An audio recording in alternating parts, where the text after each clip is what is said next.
Good morning. നമ്മുടെ financial ഡെറിവേറ്റീവ്സിൻ്റെ next ക്ലാസ്സിലേക്ക് എല്ലാവർക്കും വെൽക്കം. നെക്സ്റ്റ് നമുക്ക് പറയാനുള്ളത് ഫോർവേഡിനെ കുറിച്ചിട്ടാണ്. ഫോർവേഡ് എന്ന് പറയുമ്പോൾ നമ്മൾ കഴിഞ്ഞ ക്ലാസ്സിലൊക്കെ പഠിച്ചിരുന്നു, ഒരു ഇമ്പോർട്ടൻറ്റ് ടൈപ്പ് ഓഫ് ഫിനാൻഷ്യൽ ഡെറിവേറ്റീവ്സിൻ്റെ ഒരു ടൂളാണ് ഈ ഫോർവേഡ് എന്ന് പറയുന്നത്. അപ്പോൾ ഈ ഫോർവേഡിനെ കുറിച്ച് പറയുന്നതിന് മുന്നേ തന്നെ നമുക്ക് എന്താണ് ഈ സ്പോട്ട് മാർക്കറ്റ് അല്ലെങ്കിൽ സ്പോട്ട് കോൺട്രാക്ട്സ് എന്നതിനെ കുറിച്ചൊന്ന് പറയാം. ഇപ്പോൾ സ്പോട്ട് കോൺട്രാക്റ്റ് എന്ന് പറയുമ്പോൾ ഒരു ബയറും സെല്ലറും തമ്മിലുള്ള ഒരു എഗ്രിമെൻ്റാണ്. അതായത് ഒരു അസറ്റ് നമ്മൾ ഡെലിവറി ചെയ്യുന്നു പറയുന്ന ഒരു ബയറും സെല്ലറും തമ്മിലുള്ള ഒരു എഗ്രിമെൻ്റാണ് സ്പോട്ട് കോൺട്രാക്റ്റ് എന്ന് പറയുന്നത്. അവിടെ നമ്മൾ അതേ സ്പോട്ടിൽ തന്നെ അസറ്റ് ട്രാൻസ്ഫർ ചെയ്യുകയും അതേ സ്പോട്ടിൽ തന്നെ ക്യാഷ് ട്രാൻസാക്ഷൻസ് നടക്കുകയും ചെയ്യുന്നു. ആ ഒരു ക്യാഷ് ട്രാൻസാക്ഷൻ നടക്കുന്ന ആ ഒരു പ്ലേസിനെയാണ് നമ്മൾ സ്പോട്ട് മാർക്കറ്റ് എന്ന് പറയുന്നത്. ആ ഒരു പ്രൈസിന് നമ്മൾ സ്പോട്ട് പ്രൈസ് എന്നും പറയും. ഇവിടെ അസറ്റിൻ്റെ ഓണർഷിപ്പ് നമ്മൾ ട്രാൻസ്ഫർ ചെയ്യുന്നുണ്ട്, ഇമ്മീഡിയറ്റ് ആയിട്ട് തന്നെ, അല്ലെങ്കിൽ ആ സ്പോട്ടിൽ തന്നെ നമ്മൾ ട്രാൻസ്ഫർ ചെയ്യുന്നുണ്ട്. ഇനി എന്താണ് ഫോർവേഡ് എന്ന് പറയുന്നത്? ഫോർവേഡ് എന്ന് പറഞ്ഞാൽ ഓരോ ഇൻഡിവിജ്വൽസും അല്ലെങ്കിൽ ഒരു ബിസിനസ് ഫേം ആയാലും the hedge against volatile or adverse price changes. It is the simplest and oldest derivative. അപ്പോൾ എന്തെങ്കിലും പ്രൈസ് ചേഞ്ചസുകളൊക്കെ നടക്കുമ്പോൾ അതിൽ നിന്ന് നമുക്ക് റിസ്ക് ഒഴിവാക്കാൻ വേണ്ടിയിട്ട് ഹെഡ്ജ് ചെയ്യുന്ന ഒരു മെത്തേഡാണ് ഫോർവേഡ് എന്ന് പറയുന്നത്. It simply refers to setting a price today for a trade that will occur in the future. It is an agreement between buyer and seller to buy or sell an asset at a predetermined price at a specified future date. ഇപ്പോൾ ഒരു specified ആയിട്ടുള്ള ഒരു future ഡേറ്റിൽ നമ്മൾ ഏതെങ്കിലും ഒരു asset transfer ചെയ്യാമെന്ന് നമ്മൾ പറഞ്ഞ് ഒരു പ്രീഡിറ്റർമിൻ ആയിട്ടുള്ള ഒരു എഗ്രിമെൻറ്റ് പ്രൊവൈഡ് ചെയ്യുന്നതാണ് ഫോർവേഡ് എന്ന് പറയുന്നത്. It is an agreement made today upon today. ഒരു നമ്മളിന്ന് ക്രിയേറ്റ് ചെയ്യുന്ന ഒരു എഗ്രിമെൻ്റാണ് ഫോർവേഡ് എന്ന് പറയുന്നത്. ആ എഗ്രീഡ് പ്രൈസിനെയാണ് നമ്മൾ എന്ത് പറയുക? ഫോർവേഡ് പ്രൈസ് എന്ന് പറയുക. അതുപോലെ തന്നെ the transfer of ownership occurs on the spot but delivery of the commodity or instrument does not occur until some future date. Ownership നമ്മൾ എന്ത് ചെയ്യും? ആ ഡേറ്റിൽ തന്നെ നമ്മൾ ട്രാൻസ്ഫർ ചെയ്യും. പക്ഷേ അതിനുണ്ടാകുന്ന അസറ്റ് അല്ലെങ്കിൽ അണ്ടർലൈങ് അസറ്റ് നമ്മൾ എന്താണോ ഫ്യൂച്ചർ ഡേറ്റ്, ആ ഫ്യൂച്ചർ ഡേറ്റിൽ നമ്മൾ ട്രാൻസാക്ഷൻ നടത്തുന്നുണ്ട്. അതായത് നോട്ട് റെഡി ഡെലിവറി കോൺട്രാക്റ്റ്. നമ്മൾ ഇന്നൊരു കോൺട്രാക്റ്റ് ഉണ്ടാക്കിയാൽ അപ്പോൾ തന്നെ നമ്മൾ എന്ത് ചെയ്യുന്നില്ല? അണ്ടർലൈങ് അസറ്റ് കൊടുക്കുന്നില്ല. അപ്പോൾ ഒരു ഫോർ എക്സാമ്പിൾ പറയുകയാണെങ്കിൽ, ഇപ്പോൾ കഴിഞ്ഞ ക്ലാസ്സിലൊക്കെ നമ്മൾ പറഞ്ഞിരുന്നു, മാവ് പൂക്കുമ്പോൾ നമ്മൾ എന്ത് ചെയ്യണം? അതിനൊരു ഫോർവേഡ് കോൺട്രാക്റ്റ് ക്രിയേറ്റ് ചെയ്യുന്നു. അതിന് ഓണർഷിപ്പ് കൊടുക്കും, പക്ഷേ അസറ്റ് ട്രാൻസാക്ഷൻ നടക്കുന്ന എപ്പോഴാണ്? പൂത്ത മാവ് മാങ്ങയായി വളർന്ന് വരുമ്പോഴാണ് നമ്മൾ എന്ത് ചെയ്യുക? അണ്ടർലൈൻ അസറ്റ് ട്രാൻസാക്ഷൻ നടക്കുന്നത്. അതുകൊണ്ട് തന്നെ it is an agreement between, അല്ലെങ്കിൽ it is a negotiated agreement between two parties. There is no third party or middlemen. ഒരു മിഡിൽമെനോ ഒരു തേർഡ് പാർട്ടിയോ ഇവിടെ ഉണ്ടാവുന്നില്ല. ബയറും സെല്ലറും മാത്രമാണ് ഇതിലുണ്ടാകുന്നത്. അത് അവർ തമ്മിലുള്ള ഒരു നെഗോഷിയേറ്റഡ് എഗ്രിമെൻ്റാണ്. ഒരു ഇനീഷ്യൽ പേയ്മെൻറ്റോ അല്ലെങ്കിൽ ഒരു സൈനിങ്ങോ അങ്ങനെയുള്ള കേസുകളൊന്നും നമ്മുടെ ഇതിൽ വരുന്നില്ല. It is generally close with delivery of the underlying asset. Underlying asset നമ്മൾ എപ്പോൾ ട്രാൻസാക്ഷൻ അല്ലെങ്കിൽ എപ്പോൾ ട്രാൻസ്ഫർ ചെയ്യുന്നോ അപ്പോൾ അതിൻ്റെ എന്താ പറയുക, ആ ഒരു കോൺട്രാക്റ്റ് അവിടെ എൻഡ് ചെയ്യുന്നുണ്ട്. അണ്ടർലൈങ് അസറ്റ് എന്ന് പറയുന്നത് ചിലപ്പോൾ അഗ്രികൾച്ചർ, ഫിസിക്കൽ കമ്മോഡിറ്റീസ് ആവാം, കറൻസീസ് ആവാം, അല്ലെങ്കിൽ ഇൻട്രസ്റ്റ് റേറ്റ്സ് ആവാം. ഇതാണ് ഫോർവേഡ് എന്ന് പറയുന്നത്. ഇനി നമുക്ക് അതിൻ്റെ ഫീച്ചേഴ്സ് പറയാം. ഫീച്ചേഴ്സ് പറയുമ്പോൾ നമ്മൾ നേരത്തെ പറഞ്ഞതൊക്കെ തന്നെയാണ്. ഒരു ബൈലാറ്ററൽ കോൺട്രാക്റ്റ് ആണ് എന്ത്? ഫോർവേഡ് പറയുന്നത്. ഒരു നെഗോഷിയേറ്റഡ് ആയിട്ടുള്ള, ഡയറക്റ്റ്ലി രണ്ട് പേഴ്സൺസ് മാത്രം ക്രിയേറ്റ് ചെയ്യുന്ന ഒരു ബൈലാറ്ററൽ കോൺട്രാക്റ്റ് ആണ് എന്ത്? ഫോർവേഡ് എന്ന് പറയുന്നത്. അതുപോലെ തന്നെ ദേ ആർ കസ്റ്റമൈസ്ഡ് ആണ്. അപ്പോൾ ബയറിൻ്റെയും സെല്ലറിൻ്റെയും താല്പര്യത്തിനനുസരിച്ചിട്ട് നമുക്ക് എന്ത് ചെയ്യാൻ പറ്റും? കസ്റ്റമൈസ്ഡ് ആണ് എന്ത്?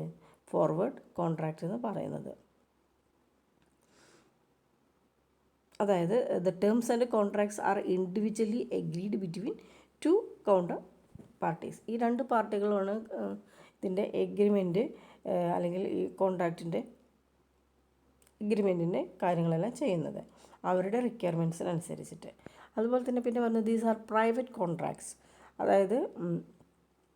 ഇത് പ്രൈവറ്റ് കോൺട്രാക്റ്റ് അല്ലേ, ഒരു എ എന്ന് പറയുന്ന ആളും ബി എന്ന് പറയുന്ന രണ്ട് വ്യക്തികൾ തമ്മിലുള്ള കോൺട്രാക്റ്റാണ്. നെക്സ്റ്റ് ഫീച്ചർ പറയുന്നത് delivery of settled by delivery of asset on the expiration date. ഇപ്പോൾ നമ്മൾ പറഞ്ഞ ഫ്യൂച്ചറായിട്ടുള്ള ഒരു ഡേറ്റ് ഇടുന്നുണ്ടാവും. ആ ഡേറ്റിൽ നമ്മൾ എന്ത് ചെയ്യുക, അസറ്റ് ട്രാൻസാക്ഷൻസ് നടക്കുന്നത്. അതാണ് പറയുന്നത്. The next zero sum game, അതായത് because the gain of one party is the loss of the other or counter party. ഒരാൾക്ക് നഷ്ടമാകുമ്പോൾ ഒരാൾക്ക് ലാഭം. ഈ ഒരു ഫീച്ചറിനെയാണ് നമ്മൾ സീറോ സം ഗെയിം എന്ന് പറയുന്നത്. അപ്പോൾ എന്തൊക്കെയാണ് ഫോർവേഡിൻ്റെ ഫീച്ചേഴ്സ് എന്ന് പറയുന്നത്? ഒന്ന് ബൈലാറ്ററൽ അഗ്രിമെൻ്റ് ആണ്, പിന്നെ ദേ ആർ കസ്റ്റമൈസ്ഡ് ആണ്, and these are private contracts ആണ്, settled by delivery of asset, and it is a zero sum game.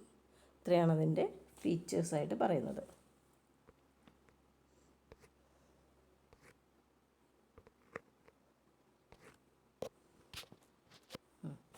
ഇനി നമുക്ക് ഇതിൽ ചെറിയൊരു എക്സാമ്പിൾ പറയുന്നുണ്ട്. ഞാൻ ജസ്റ്റ് എക്സാമ്പിൾ ഒന്ന് വായിക്കാം. അതായത് a wheat farmer has planned a crop that is expected to yield 8 quintals. ഒരു വീറ്റ് ഫാർമർ 80 ക്വിൻ്റൽ എക്സ്പെക്റ്റ് ചെയ്ത് പ്ലാൻ ചെയ്തിട്ടുണ്ട്. To eliminate the risk of fall in the price of wheat before he harvest, the farmer enter in a format contract. അപ്പോൾ ആ വീറ്റിൻ്റെ harvest എടുക്കുന്ന സമയത്ത് അതിൻ്റെ price കുറഞ്ഞെങ്കിലോ എന്ന് കരുതിയിട്ട് ആ ഫാർമർ ഒരു ഫോർവേഡ് കോൺട്രാക്റ്റിൽ ഏർപ്പെടണം.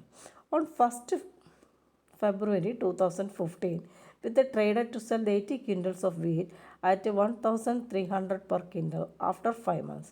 അപ്പോൾ ഫോർവേഡ് കോൺട്രാക്റ്റിൽ പറയുന്നത് 5 മാസത്തിന് ശേഷം 80 ക്വിൻ്റൽ വീറ്റ് 1300 പെർ ക്വിൻ്റൽ, ഒരു ക്വിൻ്റലിന് 1300 രൂപ വെച്ചിട്ട് വിൽക്കാം. കറണ്ട് പ്രൈസ് എത്രയാണ്? 1200 no money changes hands no, അവിടെ വേറെ എക്സ്ചേഞ്ചോ കാര്യങ്ങളോ ഒന്നും നടക്കുന്നില്ല. Suppose the market price is 1100 per quintal on 1st July 2015. On this date, the farmer delivers the 80 quintals of wheat to the trader in exchange for 1,04,000, that is 1,300 into 80. അപ്പോൾ നമ്മൾ പറഞ്ഞ 5 മാസത്തിന് ശേഷം നമ്മൾ 1300 ഒരു ക്വിൻ്റലിന് വെച്ചിട്ട് 80 ക്വിൻ്റലാണ് കൊടുക്കാമെന്ന് പറഞ്ഞു. അപ്പോൾ ആ സമയത്ത് അതിൻ്റെ വാല്യൂ 1100 റെഡ്യൂസ് ചെയ്യുകയാണെങ്കിൽ നമുക്ക് എന്ത് കിട്ടും? നമ്മൾ എന്ത് കോൺട്രാക്റ്റിലാണ് ഏർപ്പെട്ടത്, ആ ഏർപ്പെട്ട കോൺട്രാക്റ്റിൽ പറയുന്ന എമൗണ്ട് നമുക്ക് കിട്ടും. That is 1300 into 80. അപ്പോൾ അതുകൊണ്ട് 1300 എന്താണ്, ഇത് കുറഞ്ഞാൽ ഒരു ഫിക്സഡ് ആണ്. At the time of entering in to contract the farmer did not know what exactly, നമുക്കറിയില്ല എത്ര പ്രൈസാണ്. അതുകൊണ്ട് ഇയാൾക്കൊരു 200 രൂപ ഗെയിൻ പെർ ക്വിൻ്റലിന് കിട്ടുന്നുണ്ട്. If he had not entered in to forward contract he would get only 88. അപ്പോൾ അയാൾ ഒരു ഫോർവേഡ് കോൺട്രാക്റ്റിൽ ഏർപ്പെട്ടില്ലെങ്കിൽ അയാൾക്ക് വെറും 1700 × 50 രൂപ മാത്രമേ കിട്ടുന്നുള്ളൂ. അപ്പോൾ ഈ ഒരു മെക്കാനിസമാണ് ഫോർവേഡ് കോൺട്രാക്റ്റിൽ നടക്കുന്നത്.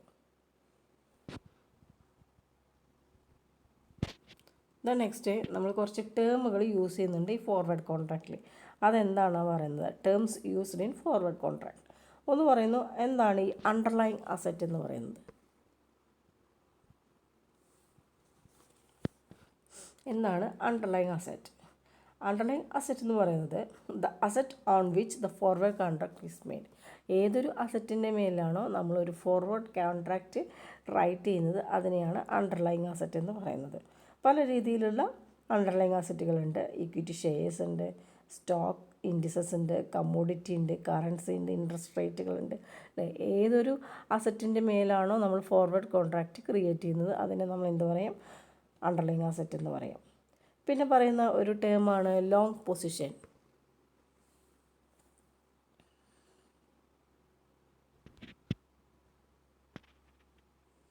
എന്താണ് ഈ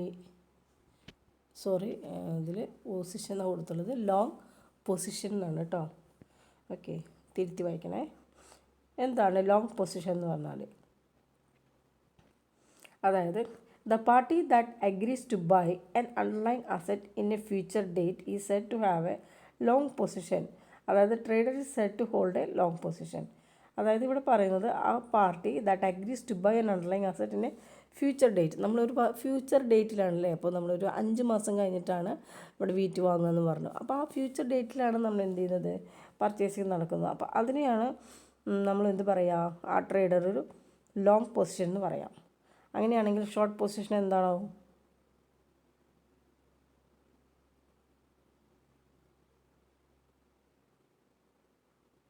അല്ലേ?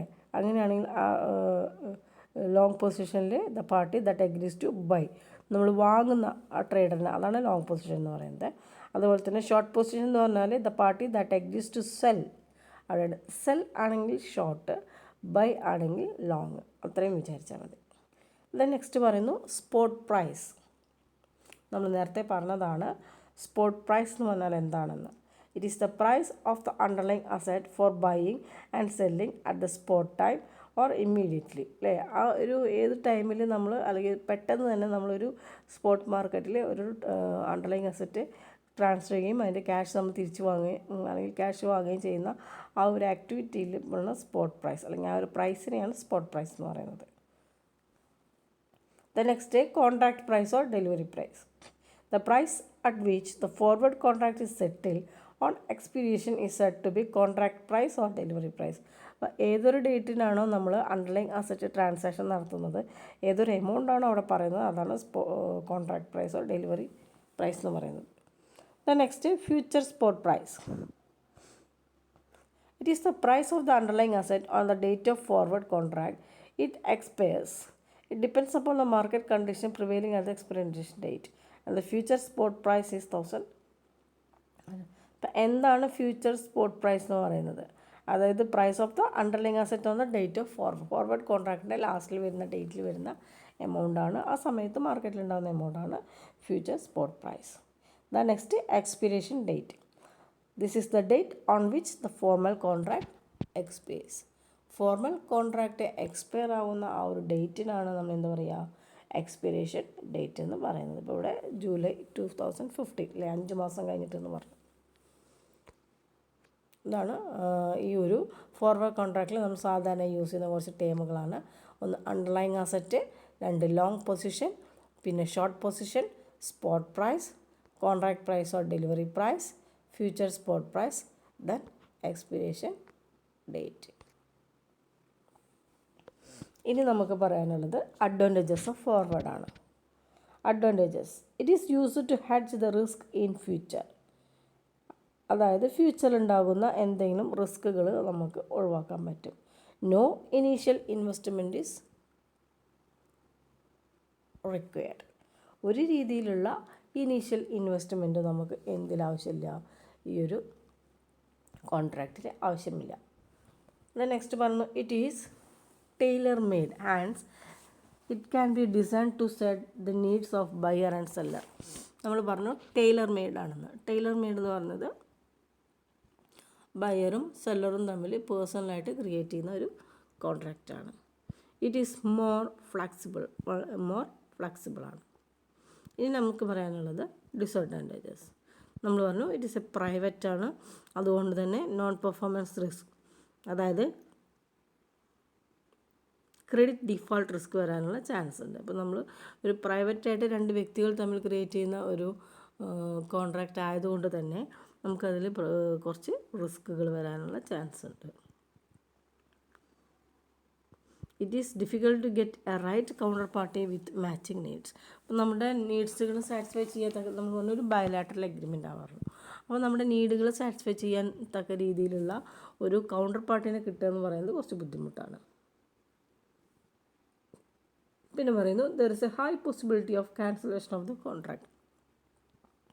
കോൺട്രാക്റ്റ് ക്യാൻസൽ ചെയ്യാനുള്ള എല്ലാവിധ എന്താ പറയുക സാധ്യതകളും ഇതിൽ കാണുന്നുണ്ട്. ഇനി നമുക്ക് നെക്സ്റ്റ് ഒരു ഫിഗറിൽ പറയുന്നുണ്ട് payoff from forward contracts. Forward contracts നമ്മൾ പേ ഓഫ് എങ്ങനെയാണെന്ന്. A payoff is the likely profit or loss that would accrue to a market participant with change in the price of the underlying asset. Underlying അസറ്റിൻ്റെ price change ചെയ്യുന്നതനുസരിച്ച് ആ payoff profit ആണോ loss ആണെന്ന് മനസ്സിലാക്കാൻ പറ്റും. The payoff from a forward contract is the profit or loss made by the 2 parties to the contract. ആ കോൺട്രാക്റ്റിൽ ഉണ്ടാകുന്ന ലാഭമോ നഷ്ടമോ അതിനെയാണ് നമ്മൾ എന്ത് പറയുക, പേ ഓഫ് എന്ന് പറയുന്നത്. ഈ ഗ്രാഫിൽ പറയുന്നുണ്ട് pay off to the long and short positions on the maturity date T of a forward contract with delivery price F as the time T and price ST of the underlying asset value. അപ്പോൾ ഫിഗറിൽ തന്നെയുണ്ട് profit കാണിക്കുന്നുണ്ട് 0 F S T. S T എന്ന് പറഞ്ഞാൽ underlying asset value ചെയ്യുന്നത്. Profits from long forward കാണിക്കുന്നുണ്ട്, profits from short forward കാണിക്കുന്നുണ്ട്. ഇതിൽ എക്സാമ്പിൾ പറയുന്നുണ്ട്. Suppose a buyer and seller enter into a forward contract on a stock with a contract or delivery price ₹100. അപ്പോൾ forward price എത്രയാണ്? Delivery price ₹100 ആണ്. ഇനി let S T denote the price of the stock on the expiration date. S T എന്ന് പറയുന്നത് ആ ഒരു price stock മാർക്കറ്റിൽ അതിൻ്റെ ആ ടൈമിൽ അതിനുണ്ടാക്കുന്ന പ്രൈസ്, അതാണ് എസ് ടി എന്ന് പറയുന്നത്. ഇനി സ്റ്റോക്ക് ഓൺ ടി, അതായത് than on date T payoff to the long position that is buyer. Long എന്ന് പറയുമ്പോൾ ബയ്യറാണ്. And long position makes a profit if S T greater than 100. S T ആണ് 100-നേക്കാളും വലുതാണെങ്കിൽ ബയ്യറിനൊരു പ്രോഫിറ്റ് കിട്ടും. അതല്ല S T ആണ് 100-നേക്കാൾ ചെറുതാണെങ്കിൽ എസ് ടി എത്ര 120. Then the buyer making stock worth 120 for 100, so he gains ₹20. അപ്പോൾ ഒരു ₹20 ഗെയിൻ ചെയ്യാനായിട്ട് സാധിക്കും. But the short is selling stock worth 120 for 100, so he loss 200. അല്ലേ, ഇപ്പോൾ 100 ആവേണ്ടിയിരുന്നുള്ളൂ, അവിടെ 120 ആയപ്പോൾ അവർക്ക് 20 പ്രോഫിറ്റ് കിട്ടുന്നുണ്ട്. ചില കേസുകളിൽ 120ക്ക് പകരം 80 വരാറുണ്ട്, അപ്പോൾ അവിടെ 20 ലോസ് കിട്ടുന്നുണ്ട്. Thus the profit of one is the loss of the other. അതുകൊണ്ടാണ് നമ്മൾ പറയുന്നത് ഒരാളുടെ പ്രോഫിറ്റ് മറ്റൊരാളുടെ ലോസാണെന്ന് പറയുന്നുണ്ട്. അപ്പോൾ ഫിഗറും ജസ്റ്റ് നോക്കുക, എന്നിട്ട് ജസ്റ്റ് മനസ്സിലായെങ്കിൽ പറയാം. ജസ്റ്റ് ഒന്ന് നോക്കാനേ ഉള്ളൂ. ഓക്കെ, അപ്പം നമുക്ക് ഇതുവരെ ഇത്രയും നേരം നമ്മൾ പറഞ്ഞുകൊണ്ടിരുന്നത് എന്തൊക്കെയാണ് നമുക്കൊന്നുകൂടി റിവൈസ് ചെയ്യാം.